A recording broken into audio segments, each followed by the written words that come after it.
What is going on out there, peeps? Okay, so yesterday I did a couple of videos and I brought to everybody's attention a tweet by Trump saying that he's going to be doing away with capital, or wants to do away with capital gains tax, which we would benefit from. And so, I mentioned that in the video, and then a lot of questions start coming on about the taxes. Okay, so let's go over a couple of things real quick here and get this settled once and for all, because I'll show you. But before we get into that real quick, I must make a disclaimer. I'm not an attorney, a tax advisor, or a financial advisor. Please consult with real professionals. The following is my opinion and my opinion only based on my own research. I will share the information I find with you and will encourage you to listen or read the information that I share to form your own opinion. Okay, so anyways, I did this. I showed you this, that Trump is thinking about eliminating, sanctuary cities. Because think about how much money each of these sanctuary cities would give back to the people. I mean, there's a ton of homeless people in these sanctuary cities. So he wants to do away with payroll tax, which is part of the Jacera Nacera. You have to watch those videos. I have a part 1 and a part 2 and would recommend that you go watch them. But do away with payroll taxes. Look at this. And perhaps capital gain taxes. This would be a huge boom to the economy. But I also said this would benefit those of us who have invested into foreign currencies such as the dong or the Iraqi dinar. Okay, so I brought that up. And, I forgot real quickly. Last night, I didn't realize this as I was playing around with my videos. I said, boom, just like that, Pimpy has 9,500 subs. So again, I humbly, and I mean this from the bottom of my heart, and that is this. I appreciate the fact that you guys have taken the time to come to my channel and watch my videos. I am very appreciative. It's crazy because I remember, again, when I got 100 videos and I was jumping around, or 100 subscribers, and now I quickly have gotten up to 9,500 subscribers. So thank you. Thank all of you, because I know this is not possible without you. Okay, so anyways, these were the things I was seeing in the comments. Danny Lee here, not that I'm putting you guys on blast. I'm just saying these are why I made this video. It's foreign currency. There's no sales tax, or there's no taxes, okay? And this guy, John Hubert, you're really pretty good about stuff. But this one here, it's an income tax, not capital gains tax. That's not true. This isn't true at all. If you guys go back to my videos, I did one with EDU Matrix, and she came in and specifically told you guys that this is capital gains tax and explained it for you in detail, and also made some suggestions on how you could go about avoiding paying the taxes. So I will leave a link to her videos. I recommend you go check her out. She makes these quick, great videos, each of them, and she's an Iraqi dinar holder herself. So most of her videos are in relation to things you should know about the Iraqi dinar. Okay, so I want to recommend them, and I will leave a link to her YouTube channel again in the description. Okay. Also, a quick reminder: Pimpy's Investment Chat. It's the same name as the YouTube channel. I will leave a link in the description and encourage you guys to follow it. In here, we talk about all kinds of things, from the Iraqi dinar, the Vietnam dong, taxes, obviously, gold, silver, cryptocurrencies, you name it. So don't be shy. Come in here and join us. It's one of the fastest growing groups on Facebook. It's almost at 4,000 already subscribers, and it got there in just a quick couple of months. Okay, so I will leave a link in the description and encourage you to go do so. So I want to thank Dr. Ron, who sent me this. This is from Accent Strategy. Look when it's dated, April 2020. These people, look at jurisdiction, taxation, topics, foreign currency, conversion, revaluation.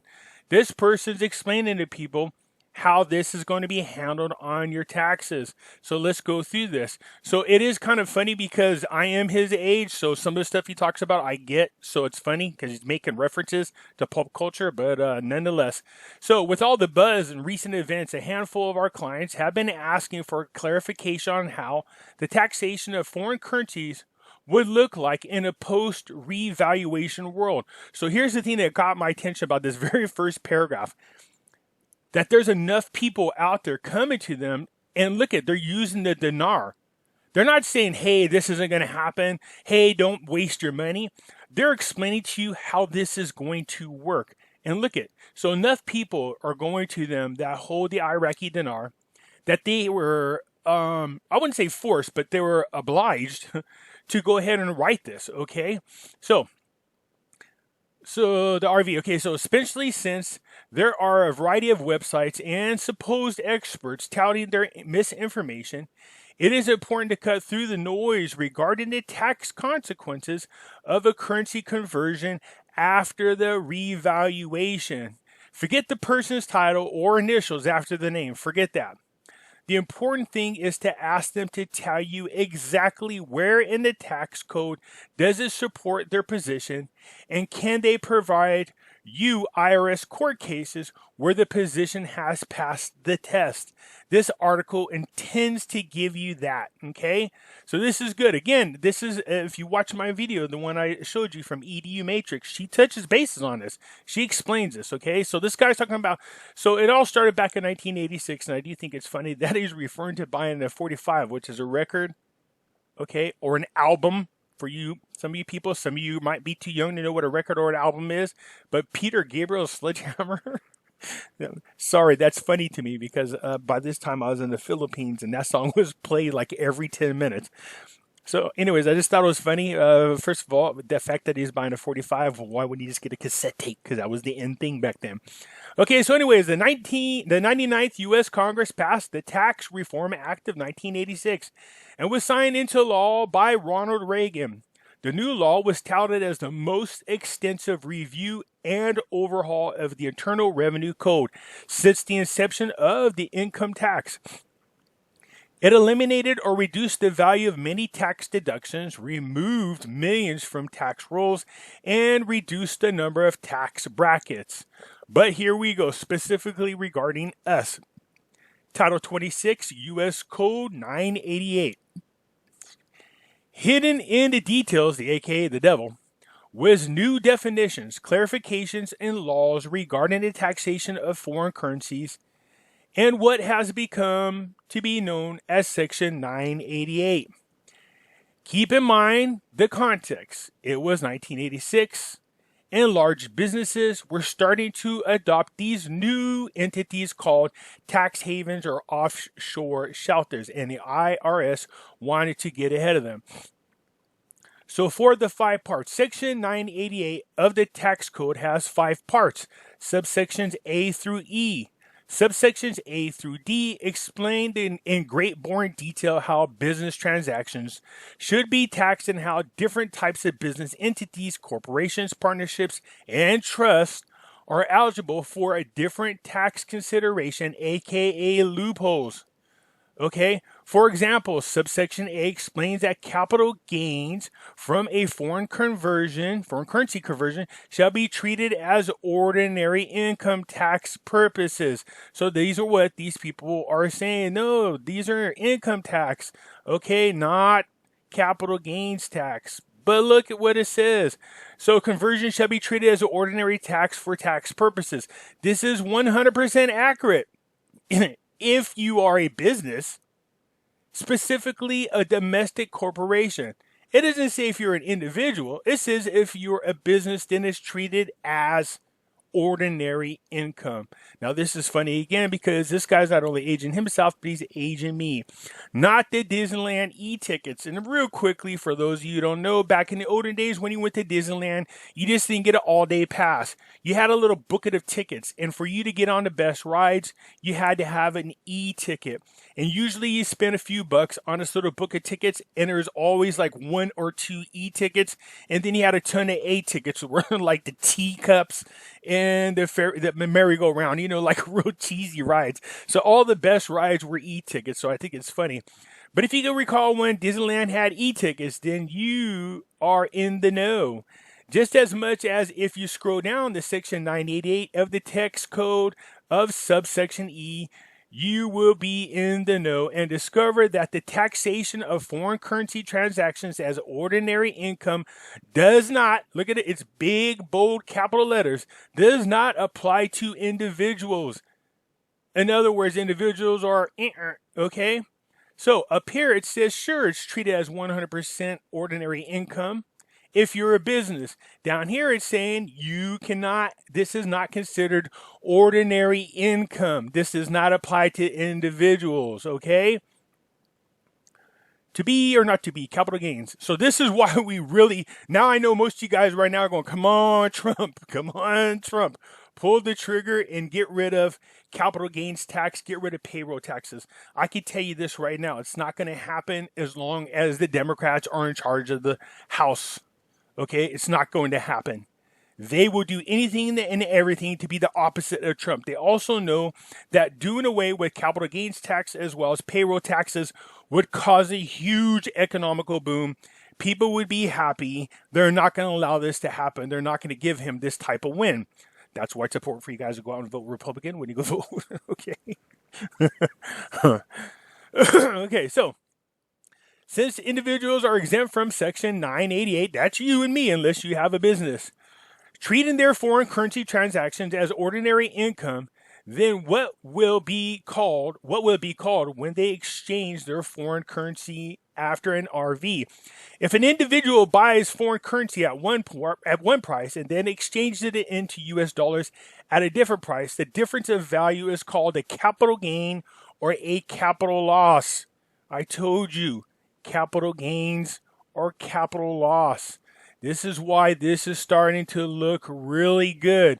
Come on, Trumpster. Come on, Archito Bambito. Let's hope he gets in there and finds a way and some kind of compromise in which he does away with capital gains taxes. Okay, so here's what he's talking about. What about my trip to Cancun? So another source of misinformation is where some of the RV communities, and I was one of them because I thought this was the case, the community have stated that when they went to Mexico and bought some pesos, for example, let's say they bought $100 worth, and when they returned, they exchanged them back into US dollars, for example, let's say 120 US dollars, that they were not taxed. The further argue that the exchange of currency is not a sale or thus not a taxable transaction.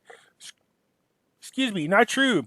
Again, the devil's in the details. Subsection E of Section 988 specifically addresses the personal foreign currency transactions of $200 or less. Now, I don't know about you, but even if you bought a $5,000 Iraqi dinar for a few dollars and then you exchange it, it's going to be well above the $200 gain. Okay, so what it's saying here is if you address, foreign currency transactions of $200 or less are exempt from any capital gains treatment. So what they're saying is if you have less 200 or less dollars in gains from an exchange, then you are exempt from taxes. This is the reason the exchange store at the airport or your bank did not report your foreign currency conversion transactions to the IRS. It's because it's less than $200. There are options and interpretations, but then there are the tax courts. In the words of Clint Eastwood playing the character Dirty Harry, that's really aging me as well. He said, opinions are like a-holes. Everybody has one. It's exactly what is applicable to the tax code interpretations. A taxpayer can have one opinion of the tax code and the IRS have another. For those of you out there that make that fuss that taxes, we should not be paying taxes on our payroll tax. We have our interpretation of what the IRS says is considered income tax versus what is not. You should do your research into that because we are being screwed big time. Anyways, all in all, as in all courts in America, there is an appeal process which one can be used to resolve this disagreement. But we all know that it takes big money to continue a legal fight, and who has that kind of money? Well, Big Tobacco did. So Philip Morris, the taxpayer, borrowed and repaid foreign currency in 6 separate loan transactions. And for those transactions, the taxpayer, which is Philip Morris, immediately converted the borrowed funds into US dollar. Those conversions triggered an audit. It was December 22nd, 1980. Philip Morris borrowed 125,000 Swiss francs from the bank, UBS. UBS. I wonder if that's the one. Anyways, that's another conversation.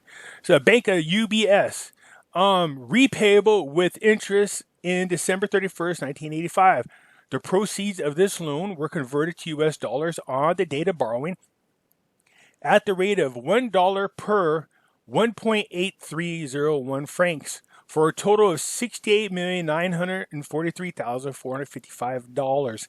The taxpayer, Philip Morris, prepaid the principal and accrued interest and paid a prepayment penalty and May 31st, 1983. On that date, exchange rate was $1 for every 2.100 francs. The US dollar value of the principal payment was therefore 59,509,641. So, anyways, basically what happened is Philip Morris had a different interpretation of the tax law. IRS took him after years of battling back and forth. Guess what? Philip Morris had to pay for capital gains, okay, is what it comes into. Or not capital gains, had to pay for the conversion is what it is. Okay, so the good, the bad, and ugly, yes, it's another Clint Eastwood reference. People in the RV community, I love that they say RV because they're specifically addressing us. That's why the picture on the top is the Iraqi dinar. They're anticipating this, okay? I love that. So think about that. That could be a positive vibe. People in the RV community, cut through the noise and clutter and understand the laws are the laws. And unless the laws change, like Trump doing away with the capital gains tax, the banks will gladly convert your foreign currency into US dollars. And then the following will happen. Per U.S. Department of Treasury Finance Manual, the regulations for financial institutions that they complete a Form 6911 foreign currency conversion and transfer voucher, which will report your conversion transactions to the government. Thanks to the passage of the Patriot Act following 9/11, the banks will also subject you to the other reporting requirements, including but not limited to the IRS form. Anyways, you guys could pause and read all this, okay? Okay, so the point being is this. Okay, inspired by Alfred E. Newman. For fans of Mad Magazine, back cover of Spy versus Spy, remember that. You will have learned that the cat and the mouse game. Okay, so basically what this guy's trying to say is like you trying to outwit the IRS and IRS trying to outwit you. Going back and forth is a game that's been going on for the longest time. So here is the important part. Is there a winning strategy? A simple strategy in not getting reamed by the government with taxes is to have a business entity set up before the revaluation and especially before handing to the bank to convert your currency. As a representative of the business entity rather than an individual, this simple step will provide you much more alternatives and ways to minimize your tax impact. However, there is no one side, because somebody keeps telling me, I've talked to a couple of people because I want to do an interview with people talking about these types of tax havens, I guess would be a good way to put it. You know, so maybe we go out and you do get some type of, LLC, all these different types of things we could set up, what do you call them? Individual shelters. Okay, so I'm talking to people about this, but this is interesting to get into because look what he says. However, there is no one-size-fits-all solution. There are many options available for setting up a business entity, including a domestic corporation with a subsidiary-controlled foreign corporation, partnerships, or trusts. So there's a lot of people asking about trusts or a combination of them. In the March 2018 issue of Tax Insiders, we discussed some of these strategies specifically to foreign currency transactions. The merit of solutions for tax minimizations are internationally designed as complex by the government designers. If they were easy, then everyone could take advantage of them, and the government does not want this. Avoid the one-size-fits-all promoters who have a nice sales pitch, but then add a disclaimer that they are not tax professionals and can't guarantee whether or not their solutions will be easily disallowed by the IRS when challenged in an audit. Okay, so what they're saying is look at this. Actor, remember James Gandolfini, the guy from The Sopranos? So he set up what he thought was a fail-proof trust. 80% of his wealth, which is around $70 million, was put into it. Upon his death, the IRS disqualified his trust, and his loved ones ended up paying $35 million of the 70. So that's 50%. 50% of that, all right? So look, I like what this person has to say. Look, we want to look at ways to try to protect our income before it's here. Now, here's where, and have a discussion with a couple of different people. Excuse me. Here's where it becomes, where you get stuck between a rock and a hard place. So there are some people out there who are 100% sold that this is going to happen. There's no ifs, ands, or buts. They are 100% sure that this RV is going to happen. So for them, this is not even a pause for concern. They know that this is something that they probably want to do and they want to protect their income. There's no hesitation. They can do it. Then there are those out there who are kind of on the fence. They're kind of straddling the border. They're like, well, it's a low risk, high reward situation. What do I have to lose? But if you start telling them, hey, because I'm going to tell you this right now. I've seen people offering to set up trusts for prices anywhere from as low as around $500 to as high as $15,000. So for a lot of people in the dinar community, they don't have these type of so-called discretionary funds. They don't have this type of money to protect themselves from this type of taxation. Okay, you guys? So I get it. So my job right now is to try to find a couple of professionals who are really knowledgeable. Maybe this is somebody that I will reach out to, Accent Strategies, and see what they say and say, look, one size doesn't fit all. Obviously, they are already experienced in dealing with people who have the Iraqi dinar. You could see it right here. So they must know how people should be set up. Again, I don't want to make the assumption, but let me look into this for you guys and see if I get some more information that I can share with you.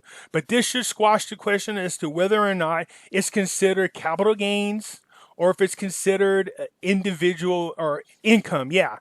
Okay. Or just regular income. It's not.